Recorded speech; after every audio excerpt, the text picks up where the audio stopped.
Hoje eu quero falar sobre o Abraão, o adorador. Diga Abraão, o adorador. E vou falar sobre a construção de altares. Abraão, ele construiu muitos altares. E nós vamos falar sobre 4 altares.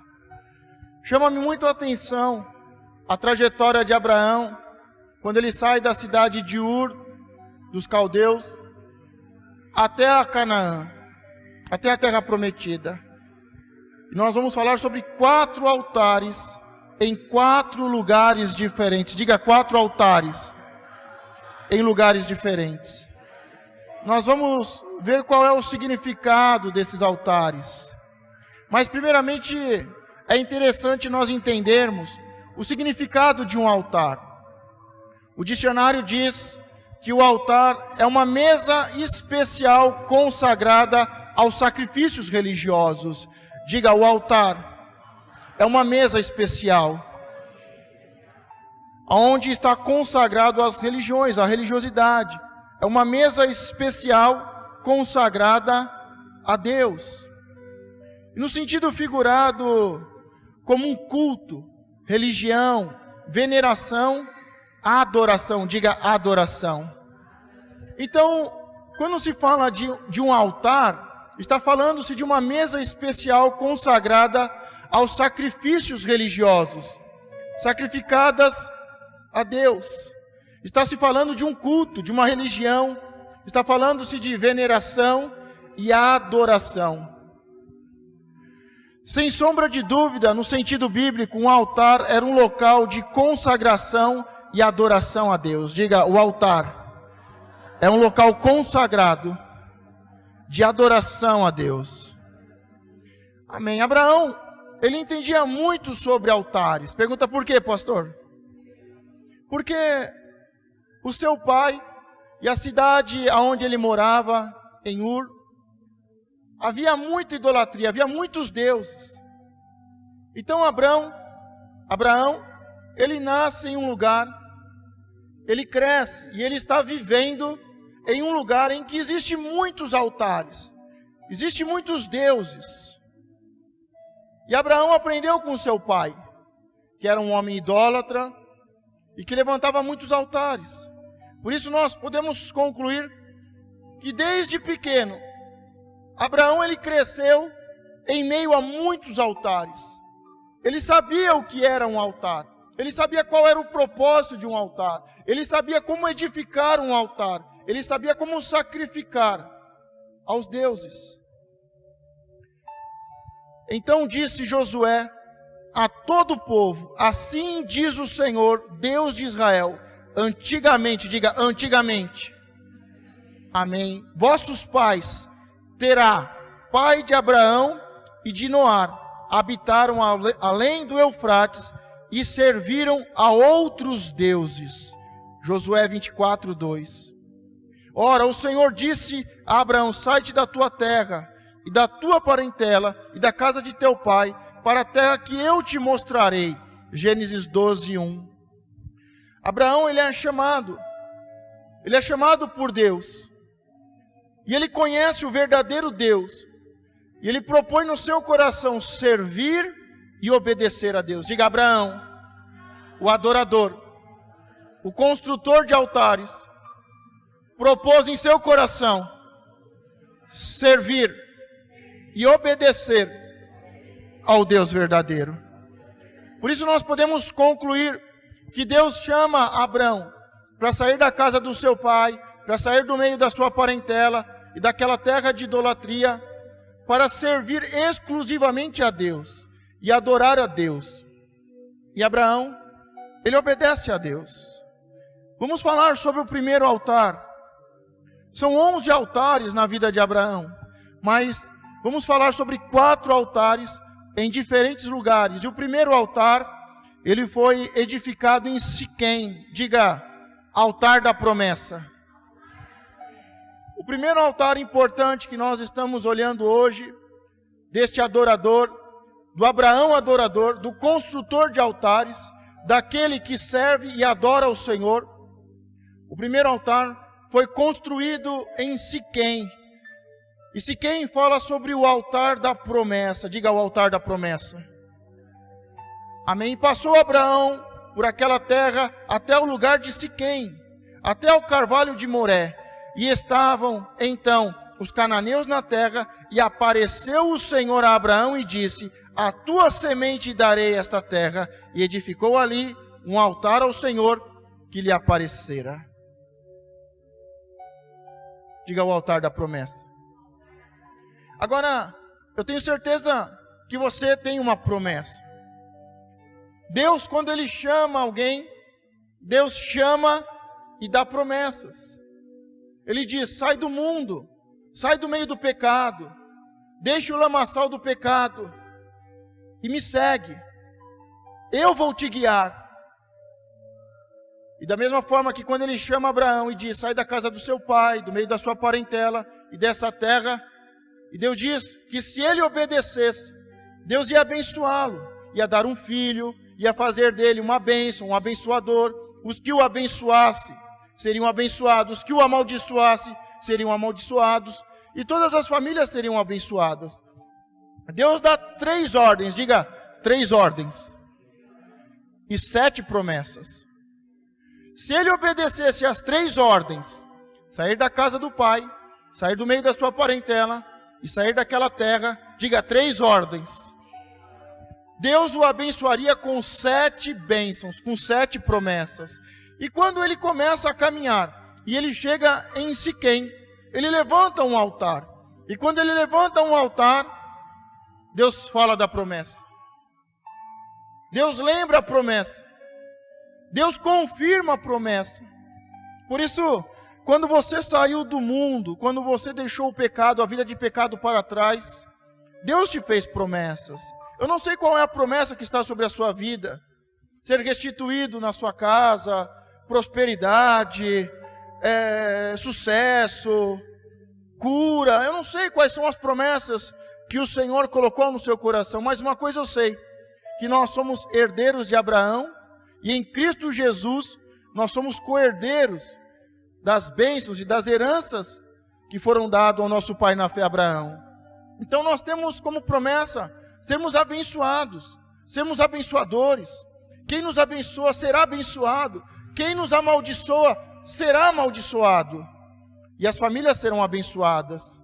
Mas há promessas, e com esse primeiro altar, eu gostaria que você lembrasse das promessas que Deus te fez.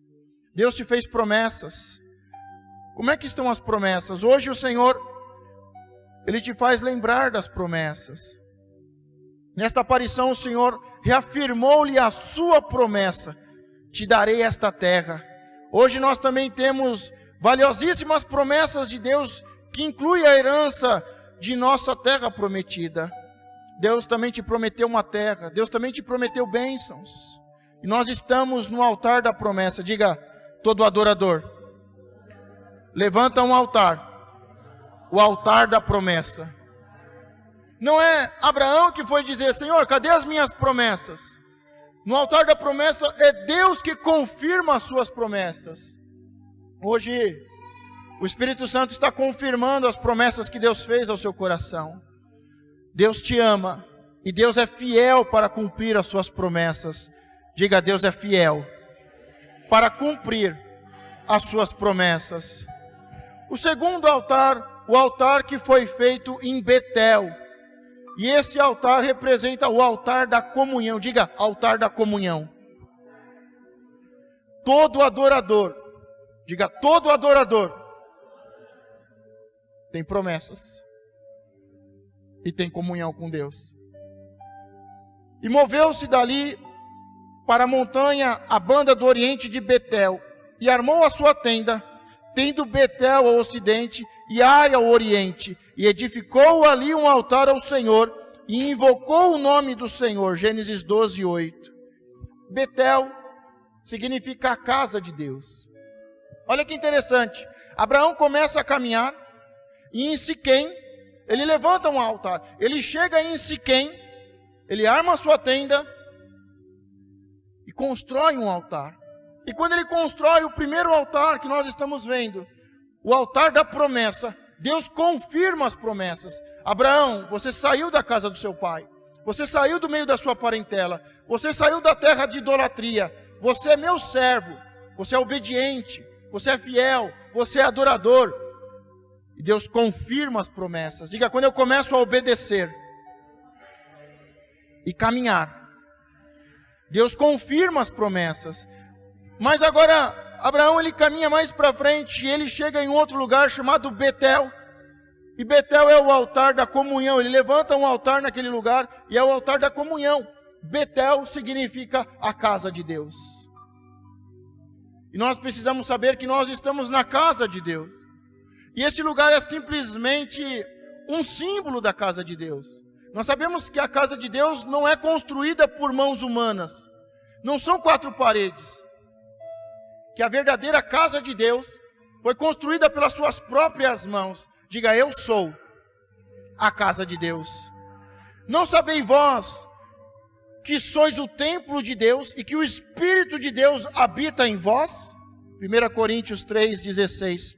Ou não sabeis que o nosso corpo é o templo do Espírito Santo, que habita em vós, proveniente de Deus, e que não sois de vós mesmos?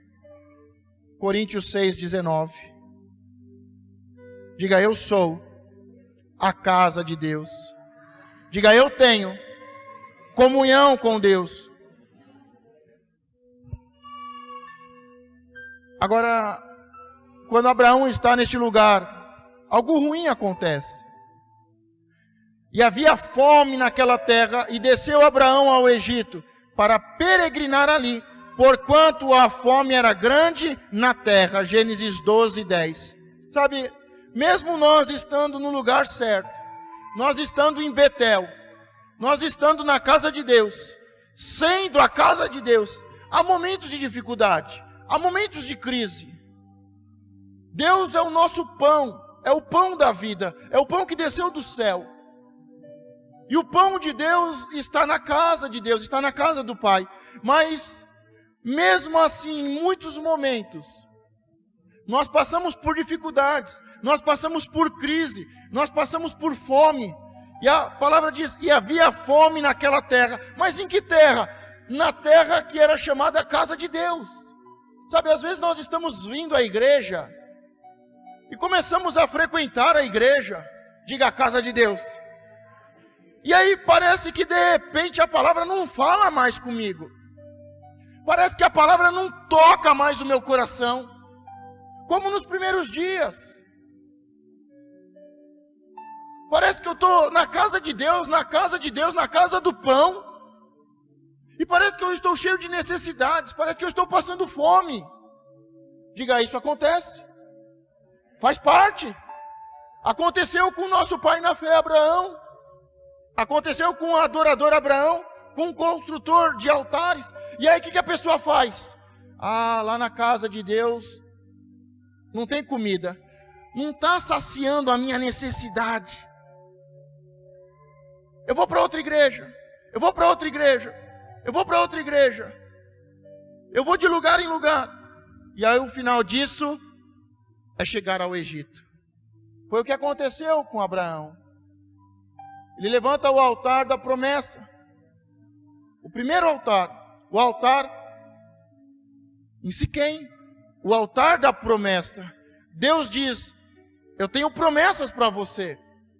Eu te chamei e eu te fiz promessas. Eu sou fiel para cumprir as promessas que eu fiz na sua vida. E ele continua a caminhada, e ele continua certo. E ele chega no segundo lugar importante, que é Betel. Luz, a casa de Deus, a casa do pão. Mas de repente vem uma crise existencial, parece que as coisas não se acertam. Parece que a palavra não fala, parece que as necessidades não são supridas, parece que eu estou com uma fome, com uma sede que não é resolvido. E aí de repente Abraão, ele desarma a sua tenda, continua caminhando e desce, diga, e desce ao Egito. Ao Egito, que representa o mundo, que representa o reino do mundo, o reino de Satanás no mundo. E aí ele chega lá. e ele comete um grande erro. Pergunta, qual é, pastor? Ele comete o pecado da incredulidade. Porque ele diz para sua esposa, Abraão conversa com Sara e diz: dize, peço-te, que és minha irmã, para que me vá bem por tua causa, e que viva a minha alma por amor de ti. Gênesis 12, 13. Ele está com medo de morrer. Ele não crê que Deus pode cuidar dele, que Deus cuida dele, que Deus protege ele, que Deus tem nas suas mãos a vida e a morte. Então ele combina com a sua mulher e diz: olha, não diga que é a minha esposa, porque chegando lá, se alguém te desejar, pode me matar. Diga, é o pecado da incredulidade. Muitas vezes passamos por fome, e esta fome nos faz chegar no Egito. E lá no Egito, cometemos o pecado da incredulidade. Deixamos de acreditar em Deus, de confiar em Deus. Então chamou o faraó a Abraão e disse: que é isto que fizeste? Por que não me disseste que ela era tua mulher? Gênesis 12, 18. Sabe, tem hora que nós vamos para o mundo e cometemos erros terríveis, incredulidade, mentiras. Por causa da sua incredulidade, ele mente. E Faraó quer tomar Sara por sua esposa, mas Deus não permite. E Faraó vai questionar Abraão e diz: o que é isto que tu fizeste? Quantas vezes nós vamos para o Egito e as pessoas perguntam: mas você não é crente? E aí nós mentimos. Mentimos porque não confiamos em Deus, porque entrou a incredulidade. Mas todos nós cometemos erros, todos nós nos desviamos no caminho, todos nós em determinado momento, por causa de uma crise, acabamos entrando em um atalho, achando que vai ser mais fácil. Achamos que é melhor estar no mundo do que na casa de Deus. Mas Abraão, ele faz o caminho de volta, ele conserta. Esse deslize levou Abraão a tomar uma atitude maravilhosa: voltar para onde nunca deveria ter saído sem a ordem de Deus, Betel, a casa de Deus.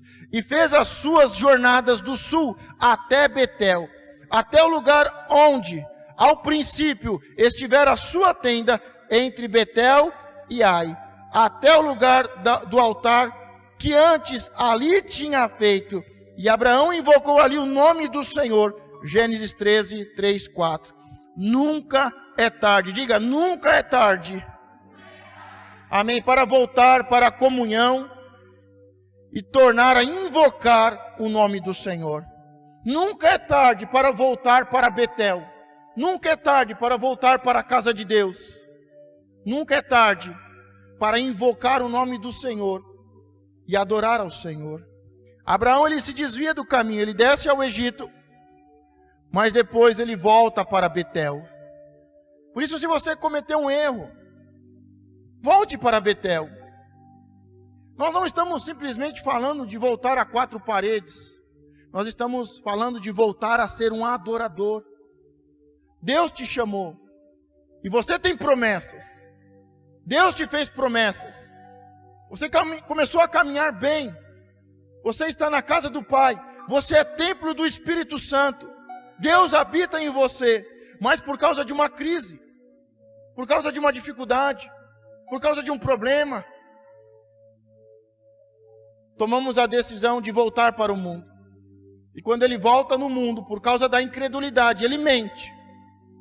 Ele é repreendido por Faraó, mas ele se arrepende. E ele volta para Betel, para a casa do Pai. Diga, precisamos voltar a ser a casa de Deus. Vamos falar sobre o terceiro altar. O altar que foi levantado em Hebrom. Diga, recomeço. E Abraão armou as suas tendas e veio e habitou nos carvalhais de Manré, que estão junto a Hebrom, e edificou ali um altar ao Senhor. Gênesis 13, 18. Diga, recomeço. Todos nós precisamos começar. Todos nós, quando erramos, precisamos recomeçar. Diga, todo adorador tem promessas. Está na casa do Pai. Todo adorador erra. Todo adorador erra. Mas todo adorador se arrepende do seu mau caminho e volta para a casa do Pai. Volta a ser templo do Deus vivo. E precisamos começar, e precisamos recomeçar. E neste altar do recomeço, é o altar em que Abraão e Ló se separam. É quando Abraão diz, se você for para a direita, eu vou para a esquerda. Se você for para o norte, eu vou para o sul. Diga, é um recomeço. Porque muitas vezes nós começamos e estamos caminhando, mas não fomos totalmente fiéis ao que Deus nos pediu. Deixa a casa do seu pai e deixa a sua parentela. Por que Ló estava junto com ele? Muitas vezes nós queremos seguir os caminhos de Deus, queremos ser guiados por Deus, mas queremos ainda carregar algo do passado. Queremos carregar alguns relacionamentos em que Deus falou já. Deixa para trás. Ele vai para a direita, você vai para a esquerda. E é nesse momento que acontece um problema. Diga, um problema de família. E Abraão, para resolver este problema de família com Ló, com os seus pastores e os pastores de Ló, Abraão chega e diz, Ló, vamos resolver este problema. Escolhe para onde você quer ir. Porque se você for para a direita, eu vou para a esquerda. E Abraão, ele vai recomeçar, depois que ele se separa do seu sobrinho Ló. E disse o Senhor a Abraão, depois que Ló se apartou dele, levanta agora os teus olhos e olha desde o lugar de onde estás, para a banda do norte e do sul, e do oriente e do ocidente, porque toda esta terra que vês te hei de dar a ti e a tua semente para sempre. Diga, é o altar do recomeço.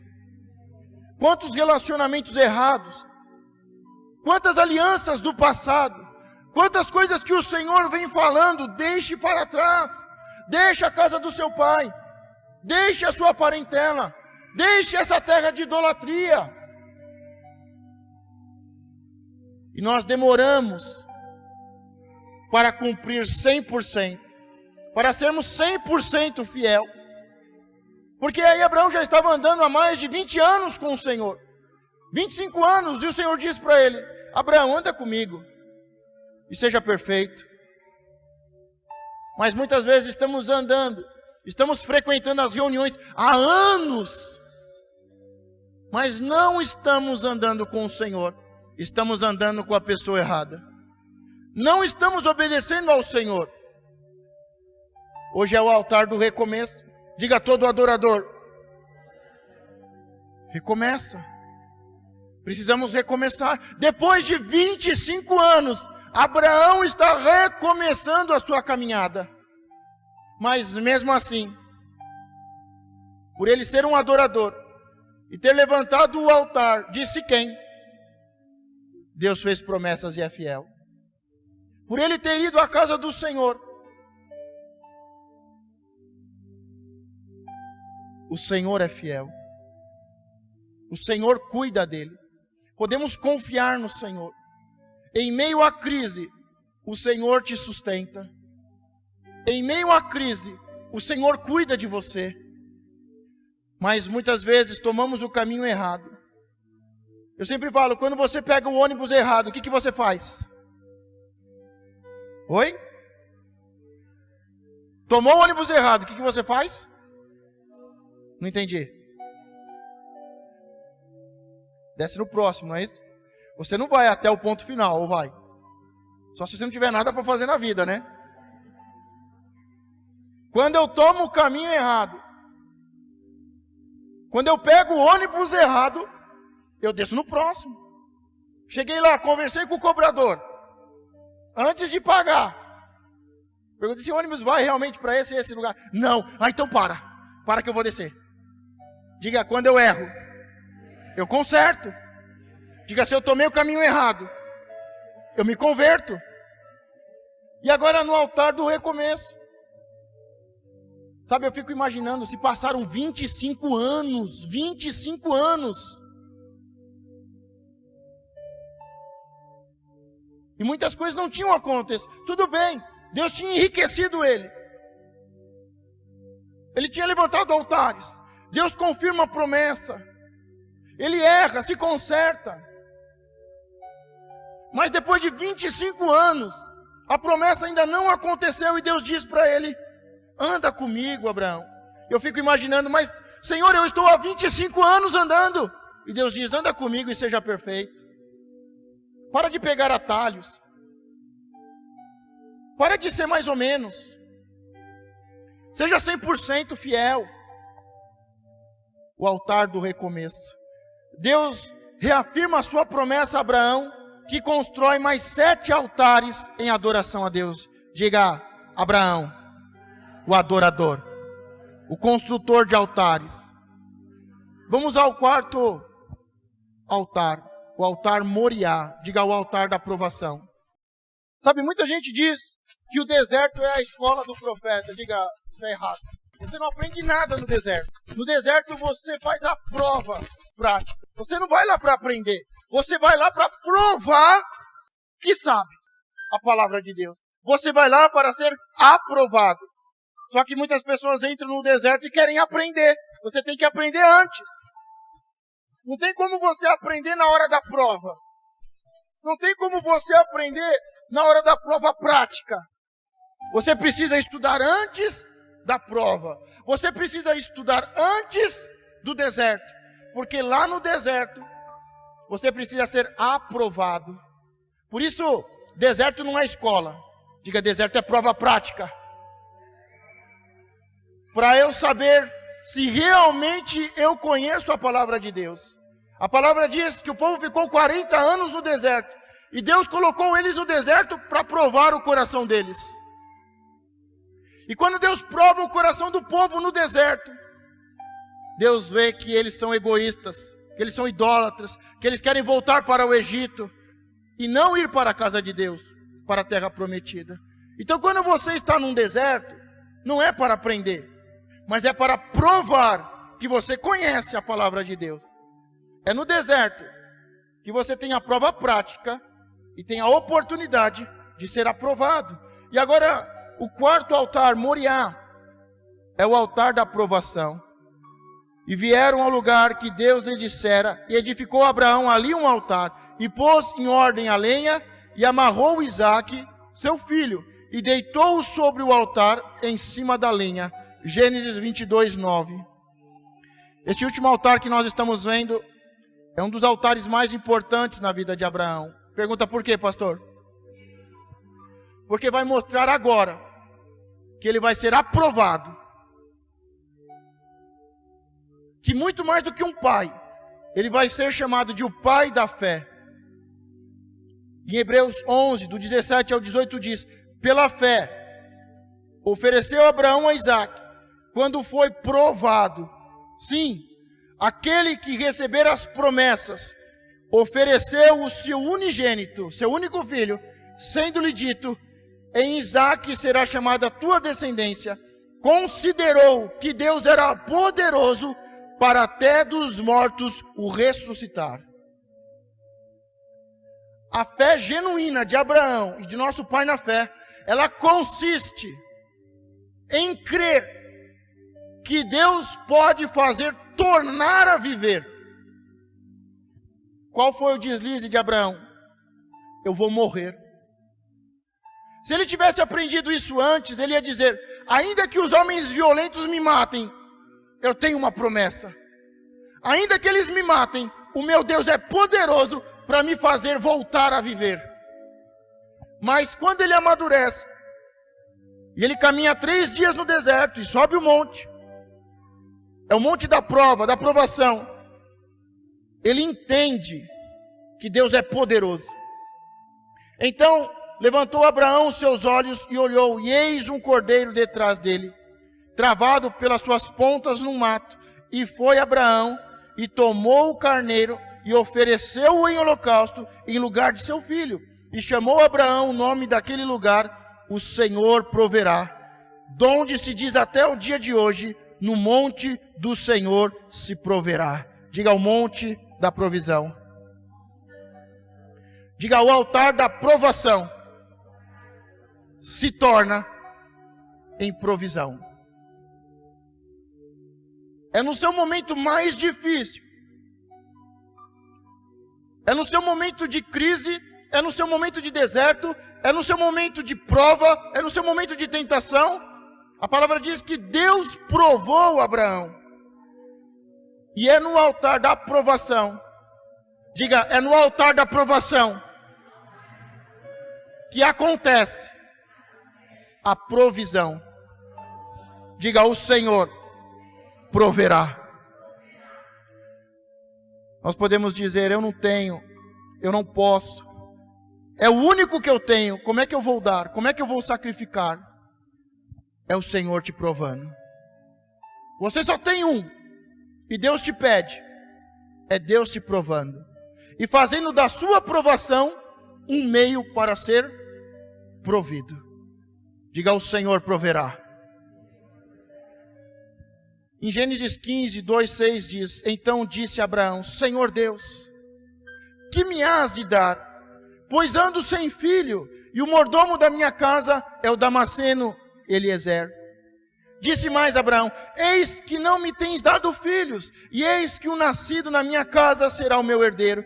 E eis que veio a palavra do Senhor a ele dizendo, este não será o teu herdeiro, mas aquele de tuas entranhas, aquele que sair das suas entranhas, este será o seu herdeiro. Então o levou fora e disse, olhe agora para os céus e conta as estrelas, se as pode contar. E disse-lhe, assim será a tua descendência.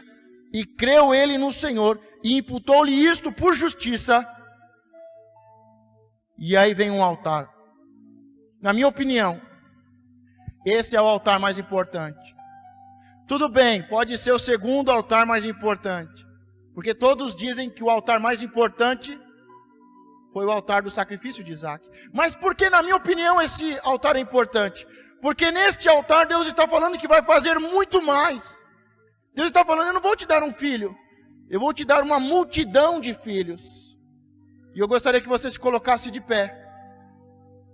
E porque, na minha opinião, esse altar é um dos mais importantes entre os 7 altares, porque é neste altar que Deus tira ele de dentro da tenda, é neste altar que Deus nos tira de uma caverna, é neste altar que Deus nos tira de uma crise que dizemos, eu não tenho, o Senhor prometeu e não cumpre, e Deus nos tira de dentro da tenda, e Deus nos tira de dentro dessa crise, e Deus fala, eu sou fiel para cumprir.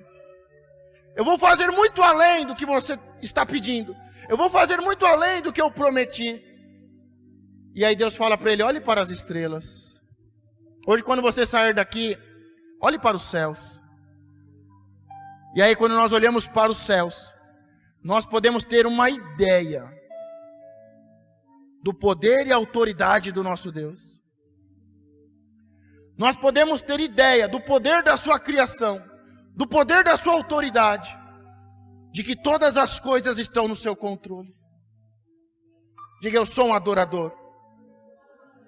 Diga, eu sou um adorador. Diga, eu construo altares. E hoje, Deus está mostrando que vale a pena te obedecer. Que vale a pena obedecer. Que vale a pena levantar altares.